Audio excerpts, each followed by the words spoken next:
Everyone, welcome to our YouTube classes this tutorial age. तो आज के इस लेक्चर में हम लोग देखने वाले हैं class 10 maths R S. Agarwal. Chapter है रियल नंबर, चैप्टर 1। एंड यहाँ पे हमने क्वेश्चन नंबर 21 तक एक्सरसाइज 1B का कर लिया था। अब हमें करना है 22 नंबर। तो चलो स्टार्ट करते हैं। तो यहाँ हमें ये क्वेश्चन कह रहा है कि find the least number which should be added to 2497 so that the sum is exactly divisible by 5, 6, 4 and 3। यहाँ पे कह रहा है कि आप वो छोटा से छोटा नंबर फाइंड करो जो कि इसमें ऐड करने के बाद जो ये नंबर बनेगा वो इन सभी नंबर से पूरी तरीके से डिवाइड हो जाएगा। एग्जैक्टली डिविजिबल का मतलब क्या होता है? जो रिमाइंडर नहीं बचे जिससे डिवाइड करने के बाद। तो इसमें आपको वो छोटा नंबर ऐड करना है जिसके एडिशन के बाद ये कुछ ऐसा नंबर बन जाएगा जो कि 5 भी इसे पूरी तरीके से कैंसिल करेगा बिना रिमाइंडर के, 6 भी इसे पूरी तरीके से डिवाइड करेगा बिना रिमाइंडर के, 4 भी इसे पूरी तरीके से डिवाइड करेगा और 3 भी इसे पूरी तरीके से डिवाइड करेगा। तो चलिए स्टार्ट। मैंने आपको बता रखा है कि ऐसे क्वेश्चन में जिसमें अगर आपसे कहे कि इससे पूरी तरीके से डिवाइड हो जाता है, डिविजिबल बाई करके अगर आपको दिया रहे किसी नंबर का, तो ऐसे इन सभी नंबर्स का क्या करते हैं, एलसीएम फाइंड करते हैं कि एचसीएफ करते हैं? बताइए। एलसीएम फाइंड करते हैं, है ना। तो हम यहाँ पे इसका एलसीएम निकाल लेंगे। चलिए स्टार्ट करते हैं। तो यहाँ पे देखिए मैंने क्या किया है, जो 5 था, 6 था, 4 था और 3 था, इन सभी का मैंने फैक्टर लिख लिया है। 5 का फैक्टर 5 इंटू 1, 6 का फैक्टर 2 इंटू 3 इंटू 1, 4 का फैक्टर 2 इंटू 2 इंटू 1, 3 का फैक्टर 3 इंटू 1, सबका लिख लिया है।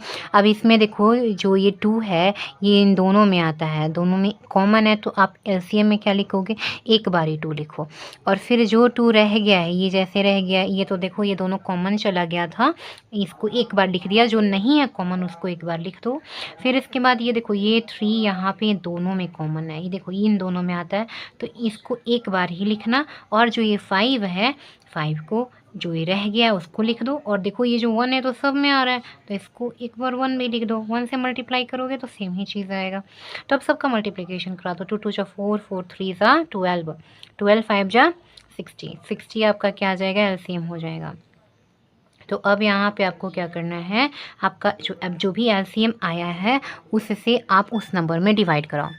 तो आपके पास जो भी नंबर दिया था ये था 2497। अब आपको क्या करना है, जो आपने एलसीएम करके जो निकाला है, इस एलसीएम से आप इस नंबर में डिवाइड करा के देखो कितना आएगा। ये आप डिवाइड करो 60 से 2497 में, तो कितना टाइम्स में जाएगा, तो 64 जा ये जाएगा 240, है ना। तो यहाँ पे 9 रिमेनिंग रह जाएगा, फिर 7 बच जाएगा, तो फिर आएगा कितना, ये 61 जहाँ 60, तो कितना बनेगा, ये 7 बनेगा, और यहाँ पे कितना बन जाएगा, 3 बनेगा। तो देखो ये रिमाइंडर आ गया। मतलब क्या कि जो भी मेरा एलसीएम है, अच्छा एलसीएम इसलिए निकालते हैं क्योंकि जो आप इनसे बारी बारी से डिवाइड करके देखोगे उससे अच्छा क्या है, आप एलसीएम निकालो, आपको एक कॉमन नंबर मिल जाएगा।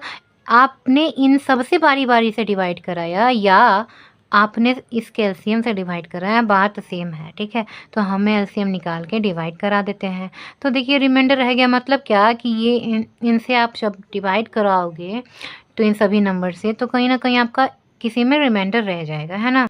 तो मैंने क्या कहा कि फिर यहाँ हमने इसीलिए एलसीएम से डिवाइड करा के देखा, यहाँ पर रिमाइंडर रह गया। जो भी ये रिमाइंडर रहता है, इस वाले रिमाइंडर को हमें नहीं रखना, क्योंकि क्या कह रहा है कि एग्जैक्टली डिविजिबल हो जाए, आप वैसा छोटा नंबर फाइंड करो। मतलब क्या कि इसमें हम क्या जोड़ें कि अब ये जो बच जा रहा है इतना रिमाइंडर ना, ये ना बचे, पूरी तरीके से डिवाइड हो जाए। तो बताओ ये कितना और नंबर लेके चलता कि ये पूरी तरीके से डिवाइड हो जाता। तो आप बोलते कि देखिए 37 है सबसे छोटा, मतलब इससे छोटा, ठीक है, ये 37 है। अगर ये 60 हो जाए तो 61 जा 60 टाइम में पूरी तरीके से कट जाएगा, पूरी तरीके से डिवाइड हो जाएगा। तो क्या करो, यहाँ पे जो भी आपका जिससे आप डिवाइड करा रहे हो 60, उसमें आप इस जो रिमाइंडर आपका है उसको घटा दो। कितना बचेगा, ये 3 बचेगा, और यहाँ पे 2, यानी कि 23 बच गया।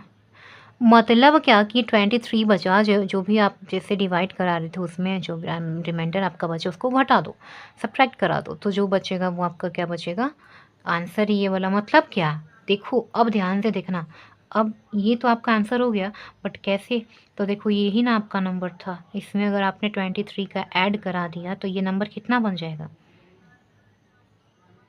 ये 2520। अब आप क्या करो कि ये अब नंबर बनेगा जो आपने निकाला है, आंसर ये आपका है 23। तो आपने जो ये निकाला ना कि इस नंबर को हम इसमें अब ऐड कराएंगे यहाँ पे, तो कुछ नंबर आएगा और ये नंबर इन सभी नंबर से डिवाइड हो जाएगा। तो ऐसा करके देखिए लो, चलो चेक कर लेते हैं हम लोग, है ना। तो चेक कर लो, 60 से आप इसको डिवाइड करा लो कि क्या ये सच में ऐसा करता है, सच में फॉलो करता है। तो कितना आएगा 240, ये 2 आएगा, ये 1 आएगा 0, और ये कितने टाइम्स में 120, यानी कि 12 टाइम्स में ये चला जाएगा। ठीक है, यानी यहाँ पे कुछ नहीं बचा, रिमाइंडर तो 0 हो गया यहाँ पे, यानी कि पूरे तरीके से लग गया, यानी जो भी हमारा आंसर है वो सही है। तो ये आपका आंसर हो। तो like share and subscribe the tutorial.